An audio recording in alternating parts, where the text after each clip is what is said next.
The much awaited wait is over. Today, we have somebody on the show who has taken the world of investments altogether to a different level. Somebody who's a stalwart of the world of finance. How do you see this entrepreneurial journey from 6,000 crores to 1.6 lakh crores?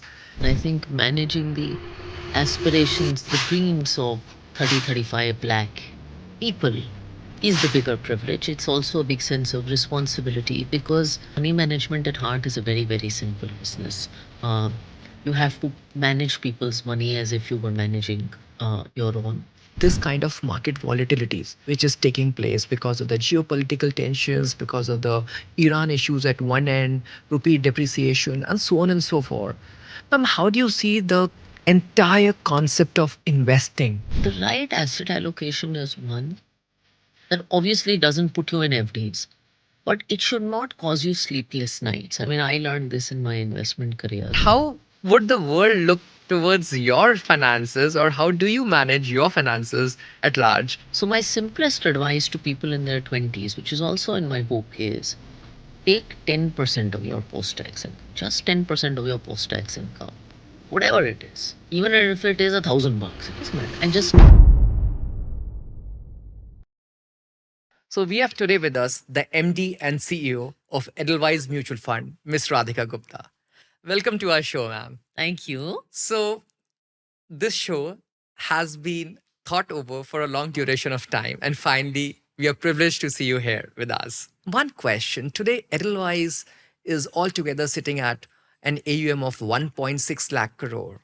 How do you see this entrepreneurial journey from 6,000 crores to 1.6 lakh crores, which has taken it and led it to rise by leaps and bounds? I think, firstly, it's lovely to have this conversation. I think there's a lot of gratitude for the journey. I always say that the 1.6 lakh crores of AUM that we manage today it feels like a very big number. It's a big number, but it's not our AUM. It's the AUM of many, many lakhs of customers. And I think managing the aspirations, the dreams of 30, 35 lakh people is the bigger privilege. It's also a big sense of responsibility because when people choose to invest with you, they really invest their future, their aspirations. When you meet people, I'll meet an Edelweiss investor at an airport or a coffee shop, and they'll say, I've bought mid cap fund or I've bought balanced advantage fund, for this goal of mine or to buy this house or to do something for my daughter.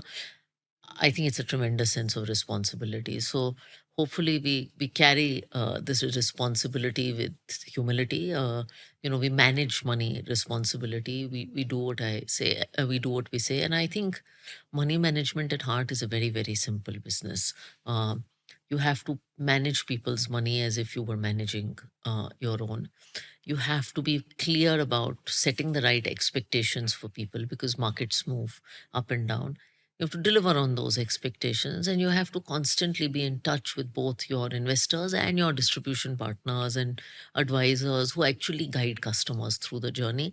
If you are able to do that, I think growth is inevitable. So, ma'am, tell me one thing. I think in this entire landscape of from where you started till where you are, how do you see a behavioral shift into the minds of people to an extent from where they were so conservative and they were investing their money in fixed deposits to now where they're actually investing the money in capital markets, where a lot of people know about the nuances of capital markets?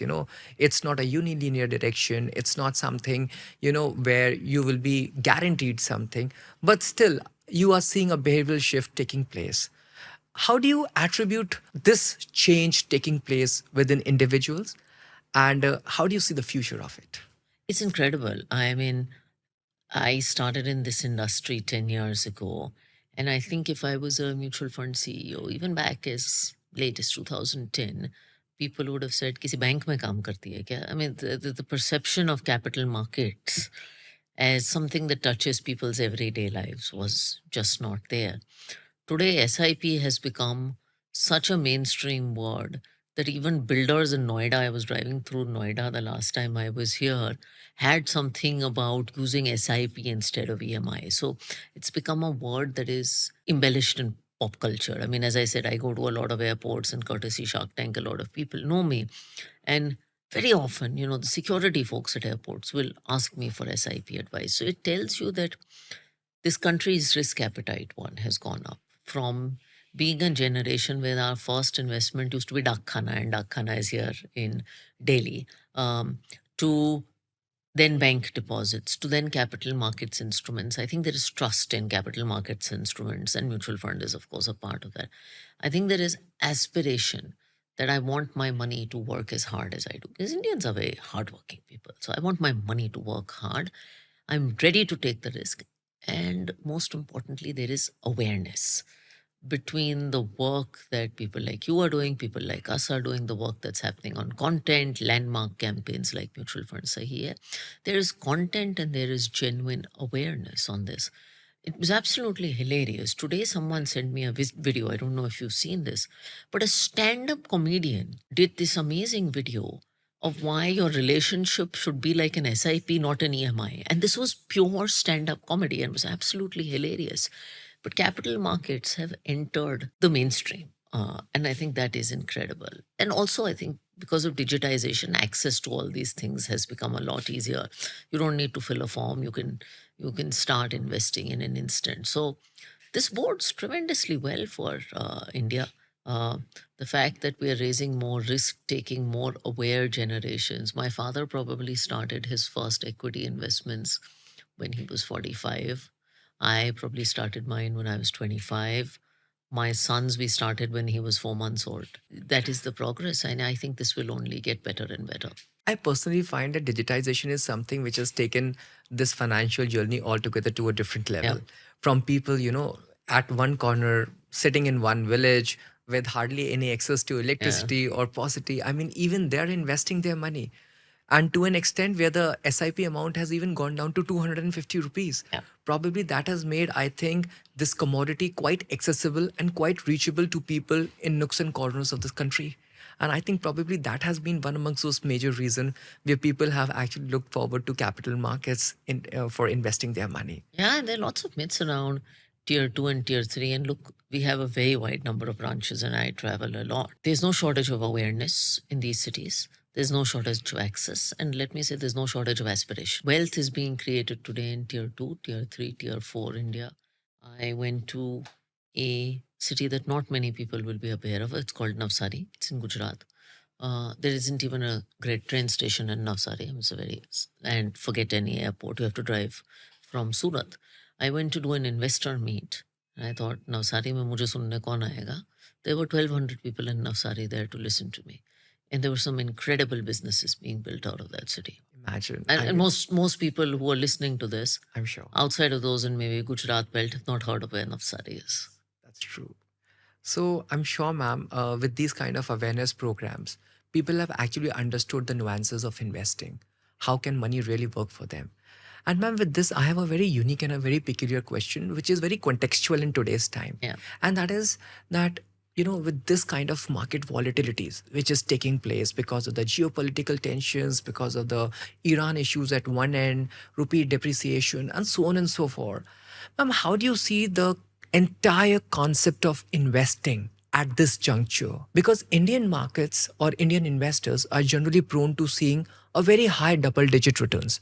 And today, with this kind of setup where you have, abysmally poor returns, how do you see or what would you like to tell to the investors and how to deal with such a situation, please? It's a great question. I think volatility has always been there. People feel that the last 18 months that they've gone through are chaotic. I'm not even going to put the globe into this. Let me take you back to a time in India's history. In the late 1980s, when you had a prime minister come on television in VP Singh government and say the coffers are empty, the nation didn't have very much. You had the 4 years that followed where you had a prime minister getting assassinated, you had Rajiv Gandhi assassination, you had Gulf War, you had Mandal Commission, you had balance of payments crisis. By the way, in a single year, you're talking about currency depreciation, you had the rupee go from 20 to 30.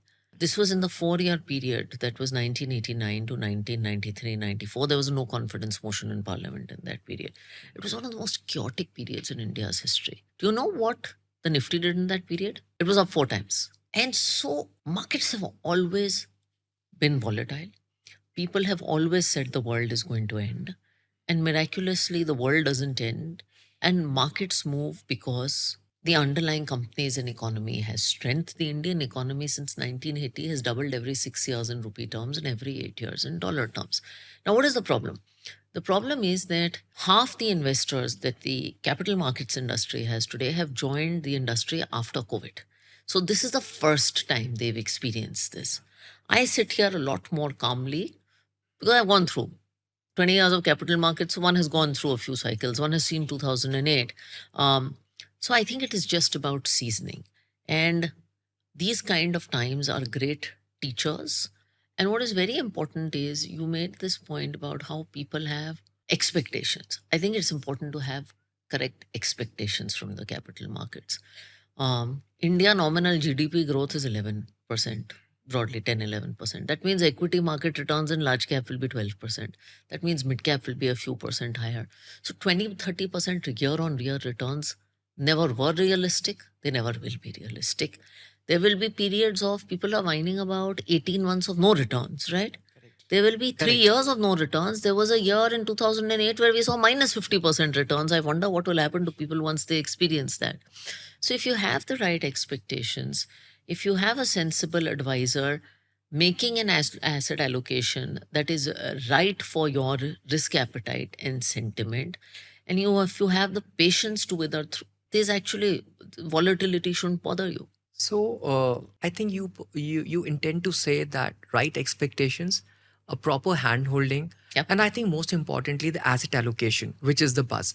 Because what happens is I've generally encountered that when the markets are into a bullish phase, Yeah. people generally tend to divert from it allocation strategy and try to get into the aggressive funds to an extent because they madly chase the returns, and in garb of that, sometimes they end up into soup. What exactly has happened for the last 1.5 years? No, I agree. And I think the right asset allocation is one that obviously doesn't put you in FDs, but it should not cause you sleepless nights. I mean, I learned this in my investment career. So someone was asking me, what did you do in March? I said, if you ask me what I did with my personal money in March, I did nothing. I do very, very aggressive SIPs, which means that some SIP of mine is hitting every week. So at market lows, I was automatically buying. Yeah, And then my portfolio was probably down 10% in March because of the correction. correct. It's up 10% in April. I have done nothing.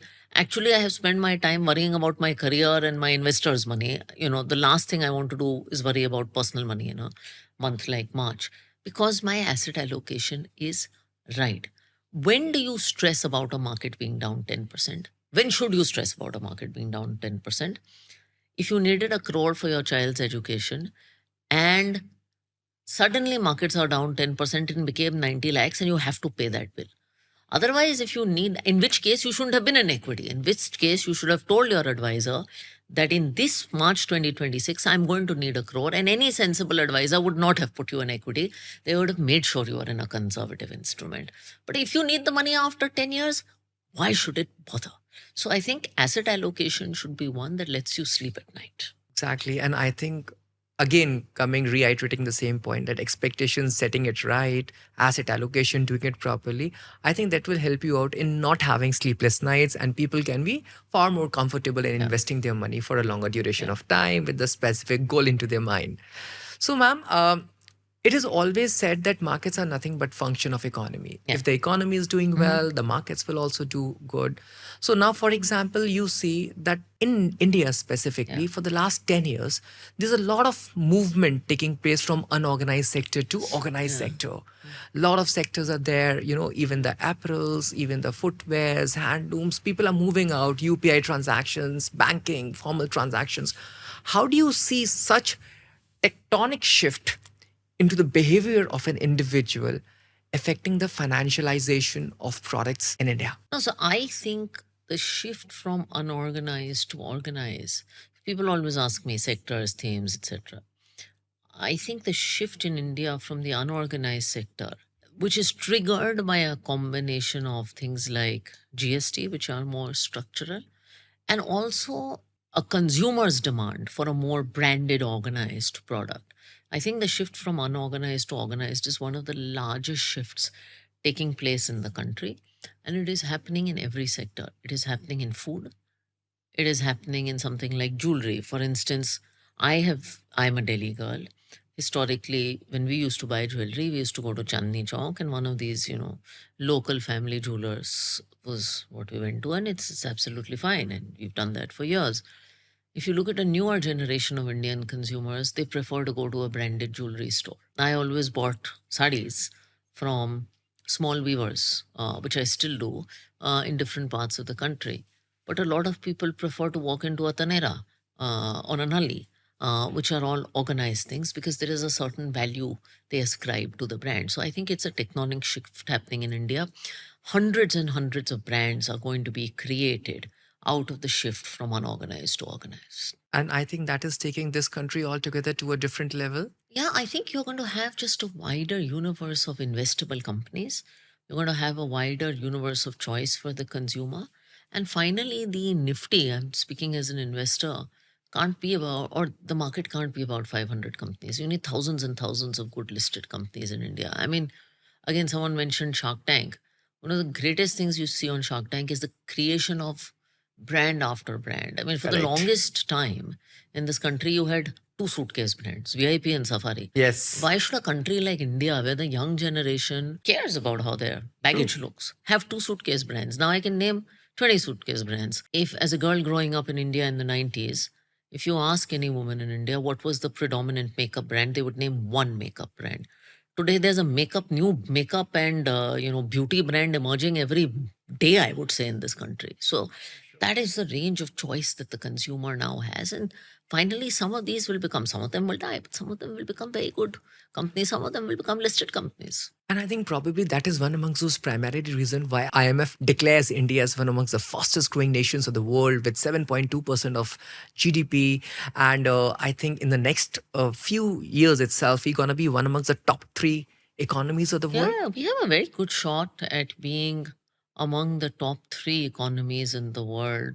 Now, whether it's 2030 or 2035, I mean, it is eventual. Exactly. Uh, at some point, I think you should have the aspiration of being, I mean, we talk about by 2047 Viksit Bharat, where a significant part of India will also be developed. So I think there's an agenda to be the top three economies in the world. There's also an agenda to make sure that that growth hits a large part of the pyramid where your per capita income moves from 3,000 to closer to 15,000. That's absolutely correct.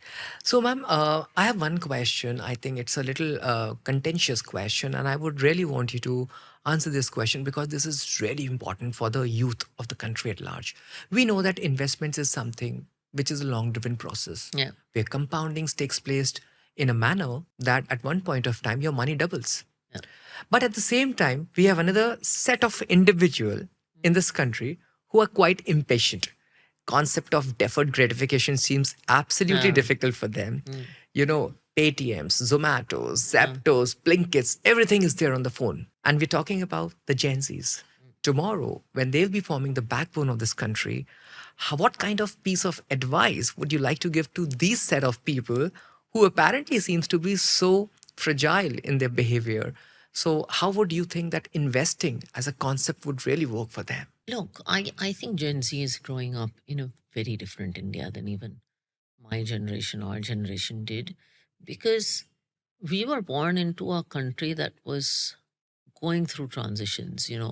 We have memories of a PSU era, waiting for 10 years for a gas connection, pre liberalization, and then, of course, the world opening up.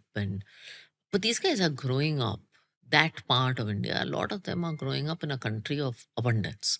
Correct. So I think what they seek is very different from us, and it's not their fault. It's the context that they were born in. I mean, you want your children to be born in.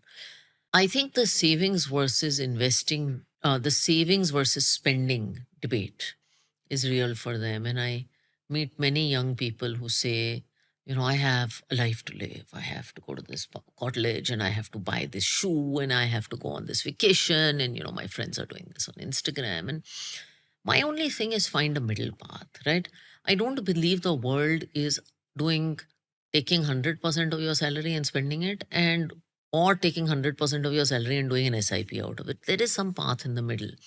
So my simplest advice to people in their 20s, which is also in my book, is take 10% of your post-tax income, just 10% of your post-tax income, whatever it is, even if it is $1,000, it doesn't matter, and just start some SIP out. Learn the habit of putting something away. That, I even teach my 3-4 year old son that if you have something, put part of it away. I believe Gen Z is very, very smart. Once they see that they've put something away and see the benefit of compounding, that 10 will go to 15 to 20 when life starts hitting them. But I think building a habit of this is essential expenditure, this is discretionary expenditure, and all of us have discretionary expenditure, and saving is also important. And the reason I think SIP is a very good way to do it is SIP automates the process. हर महीने आपको बैठ के सोचना नहीं पड़ता कि ये मैं कितना सेव करूँ. SIP is like tax. No Gen Z or no human being says, I'm not going to pay tax. I have to buy an iPhone, I won't pay tax. You pay tax because you have to pay tax, right? It's automated. For most of us, taxes, if your salary, tax is deducted at source. It's TDS. Yes. So I have this concept of SDS, which is savings deducted at source. Yeah. And I think it really works for young people. Correct. So, I mean, this is something which all the viewers who are watching this show and who are always into some sort of juggling habit of whether we should invest at one end or we should spend at the other end, I think this middle path, this equilibrium will absolutely make them something quite comfortable, not only in terms of their spending habit, but also in terms of investing, which could be used at a later stage. And ma'am, with this, a very personal thing, which primarily is a lot of people are looking out for, and that is a question from your book known as Mango Millionaire. So I have a question. What are the myths towards investing and personal finance? Which is, I suppose, $1 million question. It's, of course, long list, but I mean, a few short ones. One is, I think that you need to know a lot and spend a lot of time to manage money. You need to constantly be sitting on a Bloomberg terminal and analyzing. I don't think money management is that. That's what professional money managers need to do. But if you need to manage your basic money in life, you need the help of a professional. You need to have a basic understanding of what is equity, what is debt. You need to understand your goals, but it doesn't take as much time and effort as people think it does. I think that's one. Second is you need a lot of money to start investing. As you mentioned, you can start an SIP today with a very small amount. What we spend at a movie theater is actually significantly higher than what you need to start a SIP today. So I think you don't need a lot of money to start investing. And third is, I think, the need that you need to do something very complicated. I mean, the first line of Mango Millionaire says is that investing is finally dal chawal at heart, and simple basic investment products take care of the needs of 90% of people. An individual doesn't have to have a lot of money, I suppose, if he or she is intending to invest. And I think that is where it is driving this conversation to what we had our last question, that Gen Zs doesn't have to have a lot of money for that. And probably they can start investing by a small chunk of money, let's say 250 rupees of SIPs, which can actually work for them. And then once they are completely grooved, they can actually understand the role of compounding, the role of goal creations, and probably that can help them at well. So ma'am, with this, I have a question that how would the world look towards your finances, or how do you manage your finances at large, and how is your portfolio looking out? And I mean, blah blah blah, so many questions related to your own portfolio creation. Yeah, so I've been reasonably public about this, but there's nothing to hide. My portfolio has evolved, of course, as my life has evolved, but there are two parts to it. I would say about 90% of my portfolio is mutual funds. I've never held a single company in my life, individual stock in my life. One, because I've never felt the need. Second, I don't have the time to pick stocks. And third, the compliance with my profession doesn't work. So it's a portfolio of largely mutual funds. I do very aggressive SIPs. So I try to save a very significant amount of my post-tax income and do SIPs out of that. And there will be different kinds of funds. I have my own asset allocation. It used to be more conservative and more balanced advantage, hybrid oriented. When I was kind of building up my corpus and we had home loans and all that. Now that those needs are taken care of, it's a little more aggressive. So very, very large amounts of equity, mid and small cap funds that I would have. I have some international funds from India, and I have some amount in multi-asset or gold to have that exposure. So that's basically what I have there, mostly done through SIP, monthly SIP, and it just keeps building up. Of course, a very significant amount will go into Edelweiss funds, and then I have a few funds that are non-Edelweiss in nature. So that's really where I'm at. And then the balance 10% goes into unlisted companies, some of the Shark Tank companies and some of the unlisted stuff. And that is my way of kind of supporting entrepreneurship. Wow. So, I mean, eventually your own money also goes into those same bucket where a lot of people are eyeing towards you to help them fulfill their goal. Yeah. So probably that's something which gives a lot of confidence and trust to people at large who are really investing, who are so voracious with respect to investing their money and letting their money grow over a period of Yeah. time. And ma'am, with this, we have the best question, something for which a lot of people are looking forward to, and that is your experience on Shark Tanks. So I have a question with so many startups coming up. Yeah. With the entire culmination of so many entrepreneurs, how do you see this journey, this experience, this new wave of entrepreneurial journey, disruptions, technology?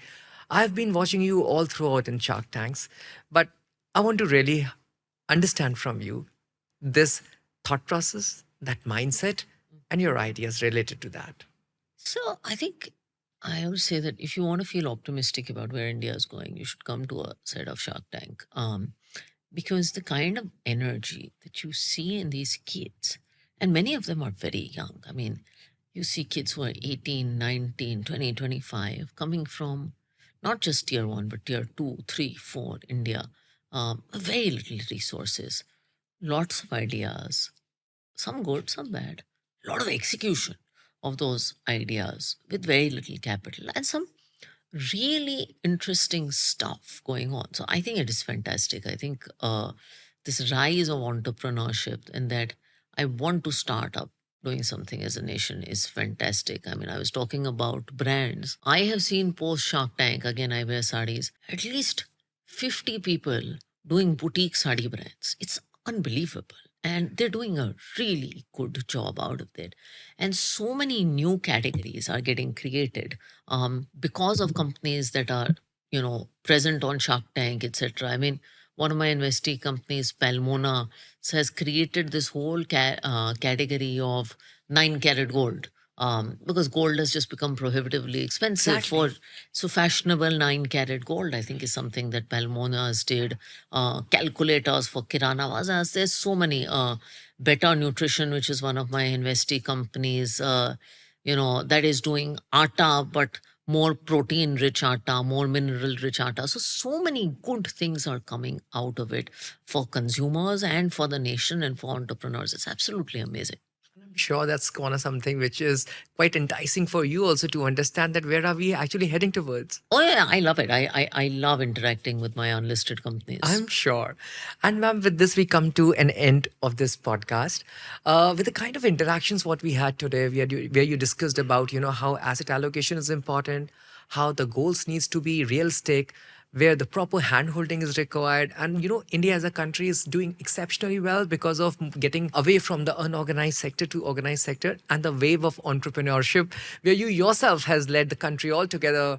I mean, the AMC altogether to a different level. From there to Shark Tanks, I mean, the kind of questions what I intend to portray in front of you, they have been well answered, and I'm sure the investors will have a lot and lot of value additions coming out from them, and they would also find that the real investing lies in patience, and the real investing lies in right expectations, and that is what brings an end to this conclusion, ma'am. Thank you so much for coming on to the show, ma'am. Thank you.